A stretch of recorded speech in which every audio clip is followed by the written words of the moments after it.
औज़ुबिल्लाहिमिनश्शैतानिर्रजीम बिस्मिल्लाहिर्रहमानिर्रहीम। अल्लाह जल्ल शानहू दे नाम दे नाल अल्हम्दुलिल्लाहि रब्बिल आलमीन वल आक़िबतुल लिल मुत्तकीन अस्सलातु वस्सलामु अला रसूलिहिल करीम। अस्सलामु अलैकुम दोस्तों, डॉक्टर नसीर हाज़र CNP न्यूज़ तो। दोस्तों, दुनिया के अंदर बहुत सारे मुल्क ने, बहुत सारिया कौमां ने और बेबहा लोग आबाद ने, लेकिन हर वो मुल्क जिहड़ा अना ज़मीर और अपनी अनख नूं बरकरार रखदा वे और वो लोग अपनी अनख नूं, अपनी इज्जत वकार, अपनी अना नूं मजरू नहीं होण दिंदे। वो हमेशा इस दुनिया के अंदर सिर उठा के गर्दन खड़ी करके जिंदगी गुजारते हैं, लेकिन इसके बिल्कुल बरक्स हर वो कौम या हर वो लोग या हर वो मुल्क जड़े बेशर्मी नाल जिंदगी गुजारते हैं, भीख मंग के गुजारते हैं, तरले करके गुजारते हैं, फ्रॉड करके, झूठ बोल के, धोखा दे के जिंदगी गुजारते हैं। वो ना मुल्क की कोई इज्जत, ना लोगों की कोई इज्जत, ना उस कौम की कोई इज्जत। दोस्तों, तुसी शायद सुनिया होगा, लेकिन मैनू तो बाहर बड़ा अफसोस भी होया, दुख भी होया सुन के जान के। अमरीका बहादुर ने साडे मुल्क, प्यारे मुल्क के उपर पाबंदी लगा दी है कि असी बैलिस्टिक मिज़ाइल जड़े तैयार कर रहे हैं, मिज़ाइल साडी इंडस्ट्री या मिज़ाइल सिस्टम जड़ा है उत्ते पाबंदी लगाती है कि तुसी ये नहीं बनाओ। क्यों? इस वास्ते ना बनाओ कि पाकिस्तान के मिज़ाइलों तो इसराइल नूं खतरा। मैं पढ़ के सुन के बड़ा हैरान भी होया और किसी हद तक परेशान भी होया कि अज तो पहले इसे अमरीका बहादुर ने ईरान के उत्ते बड़ी सख्त पाबंदियां लगाइया, शुमाली कोरिया ते बड़ियां पाबंदियां लगाइया, वेनेजुएला ते लगाइया, ब्राजील ते लगाइया, लेकिन किसी ने भी इन्होंने अमरीका बहादुर ने लिफ्ट तक नहीं करवाई, किसी ने नहीं मनिया। और क्यों? क्योंकि वो लोग नंबर एक वो बैगर नहीं सी, वो गुदागर नहीं सन, वो भीख मंगे नहीं सन, वो ठूठा लैके रोज चल नहीं सी पैंदे हुंदे पैसे मंगण वास्ते।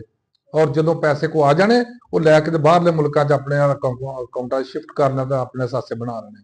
नहीं, किसी मुल्क ने इस तरह नहीं किया। ईरान च हुण तक भी पाबंदी चल रही है, लेकिन ईरान सरवाइव भी कर रहा, ईरान तरक्की भी कर रहा, ईरान सब कुछ बना रहा जो अमरीका की मंशा के बिल्कुल खिलाफ है। शुमाली कोरिया भी इस तरह ही आ। वेनेजुएला दुनिया का सब तो दबाव वाला मुल्क सी, जिस अमरीका ने बहुत मतलब सरमायाकारी करने की कोशिश की, ब्राजील से भी कोशिश की, लेकिन उन्होंने लोगों ने अपनी अना, अपनी इज्जत, अपने वकार से कोई कंप्रोमाइज नहीं किया, सौदा नहीं किया। लेकिन मेरे प्यारे पाकिस्तान च जड़े हुक्मरान ने साडे, उन्होंने मुल्क की ना सिर्फ तबाही लाई, ना सिर्फ मुल्क की मुआशियात बर्बाद की, इखलाकियात बर्बाद की, शोहरत बर्बाद की और दुनिया के पाकिस्तान नूं इस तरह का साबित किया कि यह सिर्फ दुनिया च मंगण वास्ते है, भीख मंगा एक मुल्क।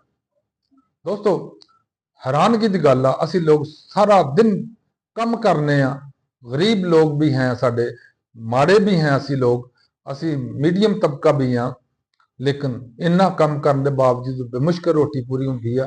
तो सब कुछ कितने जाता? वो इन्होंने हुक्मराना के अललिया तललिया साडे पैसे निकल जाते हैं। इन्होंने मुल्क के उत्ते वो तबाही लियादी है IPP के जरिए ना, कि साड़ी जरूरत बिजली की जी पूरी होंगी या नहीं होंगी, लेकिन साडे बिजली के बिलों के मद में साड़ियाँ जेबां खाली हो जांदियां, गैस के बिलों साड़ियाँ जेबां खाली हो जांदियां, जिहड़ी कोई कसर रह जाती है वो होर टैक्स ते टैक्स टैक्स के उपर टैक्स लगा लगा के साड़ी जेबां खाली करी जांदियां। लेकिन ये जिहड़े शुरफा ने, अशराफिया ने, जिहड़े मुकतदर ने, इन्होंने मुल्क दे ना सिर्फ मुल्क नूं बल्कि इस कौम नूं दबा के रखिया, तबाह करके रखिया कि साडे च इन्नी जरूरत नहीं है और साडे मुल्क च इन्नी हिम्मत नहीं है कि अमरीका दी अखां च अखां पा के गल कर सके।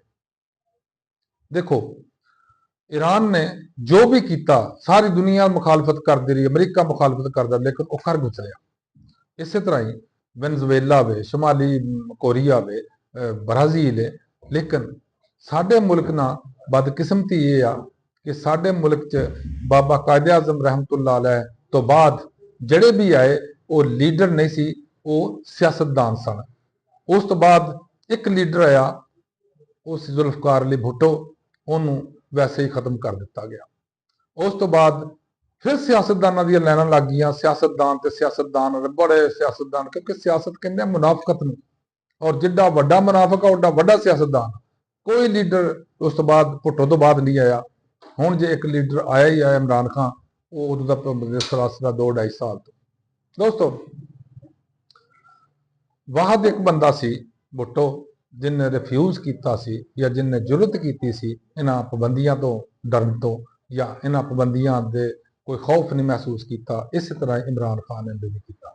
ਲੇਕਿਨ ਸਾਡੇ ਮੁਲਕ ਦੇ ਉੱਤੇ ਉਹ ਮਾਫੀਆ ਮੁਸੱਲਤ ਆ ਜਿਨ੍ਹਾਂ ਦਾ ਸਭ ਕੁਝ ਬਾਹਰ ਆ। ਜਦੋਂ ਸਭ ਕੁਝ ਬਾਹਰ ਹੋਏਗਾ, ਇਹਨਾਂ ਹੀ ਮੁਲਕਾਂ 'ਚ ਹੋਏਗਾ, ਅਮਰੀਕਾ, ਬਰਤਾਨੀਆ, ਯੂਰਪੀ ਯੂਨੀਅਨ ਵਗੈਰਾ ਯੂਰਪੀ ਮੁਲਕਾਂ ਦੇ ਅੰਦਰ, ਉਹ ਕਿਸ ਤਰ੍ਹਾਂ ਅੱਖਾਂ ਖੋਲ ਕੇ ਜੁਰਤ ਨਾਲ ਗਰਦਨ ਖੜੀ ਕਰਕੇ ਮੁਕਾਬਲਾ ਕਰ ਸਕਦੇ ਨੇ ਜਾਂ ਗੱਲ ਕਰ ਸਕਦੇ ਨੇ। ਇਸ ਵਾਸਤੇ ਅਸੀਂ ਲੋਕ ਹਮੇਸ਼ਾ ਤੋਂ, ਜਿਸ ਤਰ੍ਹਾਂ ਸਾਡੇ ਇੱਕ ਵਜ਼ੀਰ ਸਾਹਿਬ ਫਰਮਾਉਂਦੇ ਨੇ ਕਿ ਸਾਡੇ ਤੇ ਵੈਂਟੀਲੇਟਰ ਜਿਹੜੇ ਆ ਉਹਨਾਂ ਦੇ ਸੋਚੇ ਅਮਰੀਕਾ ਕੋਲ ਨੇ।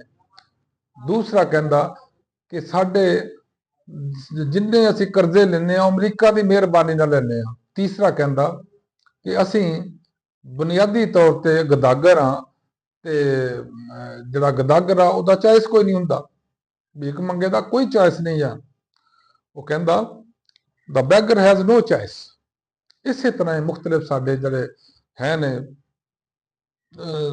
ਚੀਦਾ ਲੋਕ, ਉਹਨਾਂ ਦੇ ਕਵਾਲੇ ਜ਼ਰਰੀ ਜਿਹੜੇ ਮੈਂ ਤੁਹਾਨੂੰ ਦੱਸ ਦਿੱਤੇ ਨੇ ਕੁਛ ਦੇ। ਬਾਕੀ ਅੱਲਾਹ ਤਾਲਾ ਖੈਰ ਕਰੇ ਸਾਡੇ ਉੱਤੇ। ਕਿਉਂਕਿ ਇਹਨਾਂ ਹੁਕਮਰਾਨਾਂ ਨੇ ਔਰ ਅਸੀਂ ਲੋਗों ने शायद ठीक नहीं होना, क्योंकि अल्लाह ताला ने फरमाया कुरान जी के अंदर भी, हमने आज तक उसकी कौम की हालत नहीं बदली जो अपनी हालत बदलना ही ना चाहे। तो शायद साढ़े च भी बहुत सारी कमजोरियां ने कि असीं अपनी हालत नहीं बदलना चाहते। सानू आए रोज जो दिल करता इंडिया साडी गर्दन ते पैर रख लेंदा, अमरीका छड्डो, इंडिया साडी गर्दन ते दबार जरा के 65 तक साडे तो डरदा सी, और 71 तो ऑनवर्ड्स उसके शेर दिल हो गया और सानू समझते ही कुछ नहीं। हालांकि भुट्टो साहब के दौर च और जनरल ज़िया के दौर च पाकिस्तान फिर वक्त वाला हो गया सी। लेकिन मुसीबत यह आ कि जदों के मौजूदा हुक्मरान बारियां लै रहे हैं ना, तदों तो असी लोग गुलामी दे विच धनसते जा रहे हैं। वो यूरोपी यूनियन की गुलामी ला लो, ਉਹ ਅਮਰੀਕਾ ਦੀ ਲਾ ਲਓ, ਬਰਤਾਨੀਆ ਦੀ ਲਾ ਲਓ, ਔਰ ਇਹਨਾਂ ਦੇ ਨਾਲ ਸਾਡੇ ਇੱਕ ਹੋਰ ਵੀ ਗੁਲਾਮੀ ਹੈ, ਉਹ ਹੈ ਸਾਡੇ ਆਪਣੇ ਬਰਾਦਰ ਮੁਲਕਾਂ ਦੀ ਗੁਲਾਮੀ, ਜਿਨ੍ਹਾਂ ਤੋਂ ਸਾਨੂੰ ਰਿਆਲ, ਡਾਲਰ ਜਾਂ ਜੋ ਵੀ ਉਹਨਾਂ ਦੀ ਕਰੰਸੀ ਆ, ਪਾਉਂਡ ਲਗਾ ਲਓ, ਯੂਰੋ ਲਗਾ ਲਓ, ਉਹ ਆਉਂਦੇ ਨੇ। ਜਿਸ ਵੀ ਕੌਮ, ਜਿਸ ਵੀ ਮੁਲਕ ਜੋ ਵੀ ਰਾਇਆ ਭੀਖ ਮੰਗੀ ਹੋ ਜਾਂਦੀ ਹੈ, ਉਹਨਾਂ ਦੀ ਕੋਈ ਇੱਜ਼ਤ ਵਕਾਰ ਨਹੀਂ ਹੁੰਦਾ जिस तरह साडा नहीं है। साडे पासपोर्ट की यह इज्जत है कि साडे वजीर आजम नूं अमरीका के एयरपोर्ट से नंगिया करके उसकी तलाशी ली जाती है। यही बिल्कुल यही एक वाकया एक दफा गालबन वेनेजुएला के एक बंदे नाल भी इन्हां कीता सी। एक सरबराह नहीं सी, वो कोई लीडर सी, उन्हां दा अपोजिशन दा सी या कोई अपना बिजनेसमैन सी, अल्लाह मैनू याद नहीं आ रहा फिलहाल। उनके नाल भी इस तरह कीता सी, और उन्हें अपने मुल्क जाके सब तो पहला यह काम किया कि अपनी हुकूमत गैरतमंद हुक्मरान जिहड़े हुंदे ने, उन्होंने पता हुंदा साडी कौम भी गैरतमंद आ, उन्होंने सब तो पहले जाके अपनी हुकूमत को इंटीमेशन दी कि मेरे नाल सलूक किया। और उन्होंने गवर्नमेंट ने बिल्कुल एक क्राइटेरिया बनाता कि अमरीका का जड़ा भी बंदा पासपोर्ट होल्डर या नैशनलिस्ट अमरीकी नैशनैलिटी वाला जड़ा भी आएगा, ਉਹਦੀ ਨੰਗਿਆ ਕਰਕੇ ਤਲਾਸ਼ੀ ਲਈ ਜਾਏਗੀ एयरपोर्ट के उत्तर। और अगले दिन अमरीका ने ਉਹਦੇ ਤੇ माफी मंगी, मुआजरत भी की और आइंदा वास्ते तौबा भी कर ली। लेकिन अफसोस की गल यह कि आया साडे हुक्मरान इन्नी कलगी रखते हैं, इन्नी जुरत रखते हैं, इन्नी हिम्मत रखते हैं, इन्ना अखलाकी और इन्हां दा ज़मीर इस कदर इन्ना जुरत वाला है कि सब कुछ कर सकते हैं? कतन नहीं। क्योंकि इन्हां दा माजी देख लो ਤੇ ਮੁਸਤਕਬਲ ਇਹਨਾਂ ਦਾ ਵਬਸਤਾ ਹੀ ਇਹਨਾਂ ਮੁਲਕਾਂ ਨਾਲ। ਕਦੀ ਕੋਈ ਇਹਨਾਂ ਚੋਂ ਯੂਰਪ, ਅਮਰੀਕਾ ਜਾਂ ਬਰਤਾਨੀਆ, ਇਹਨਾਂ ਮੁਲਕਾਂ 'ਚ ਸਾਰੇ ਜਾ ਕੇ ਸ਼ਿਫਟ ਹੁੰਦੇ ਨੇ। ਖਾ ਉਹ ਵੱਡੇ ਵੱਡੇ ਬਿਊਰੋਕਰੇਟ ਨੇ, ਖਾ ਉਹ ਵੱਡੇ ਵੱਡੇ ਸਿਆਸਤਦਾਨ ਨੇ, ਜਾਂ ਵੱਡੇ ਵੱਡੇ ਜਿਹੜੇ ਸਾਡੇ ਹੈ ਨੇ ਆਪਣੇ ਮੁਕਤਦਰ ਹਲਕੇ ਦੇ ਲੋਕ, ਸਾਰਿਆਂ ਦਾ ਇਹੀ ਹਾਲ ਆ। ਕੋਈ ਬੈਲਜੀਅਮ ਦਾ ਜਜ਼ੀਰਾ ਲੈ ਕੇ ਬੈਠਾ, ਕੋਈ ਜਨਾਬ ਆਸਟ੍ਰੇਲੀਆ 'ਚ ਜਜ਼ੀਰੇ ਲੈ ਕੇ ਬੈਠਾ, ਕੋਈ ਲੰਦਨ 'ਚ ਫਲੈਟ ਬਣਾ ਕੇ ਬੈਠਾ, ਕੋਈ ਦੁਬਈ ਤੇ ਪ੍ਰਾਪਰਟੀਆਂ ਲੈ ਕੇ ਬੈਠਾ, ਵਗੈਰਾ ਵਗੈਰਾ। ਤੇ ਇਸ ਮੁਲਕ ਨਾਲ ਅਗਰ ਇਹ ਸਿੰਸੀਅਰ ਹੋਣ, ਜਿਸ ਤਰ੍ਹਾਂ ਕਿ ਕੌਮ ਸਿੰਸੀਅਰ ਆ, ਤੇ ਸਾਰੇ ਠੀਕ ਹੋ ਸਕਦੇ ਨੇ। ਅੱਲਾਹ ਤਾਲਾ ਸਾਨੂੰ ਹਿੰਮਤ ਵੀ ਦੇ ਔਰ ਇਹਨਾਂ ਨੂੰ ਜੁਰਤ ਵੀ ਦੇ। ਹੁਕਮਰਾਨ ਨੂੰ ਅੱਲਾਹ ਹਾਫਿਜ਼। अस्सलाम वालेकुम।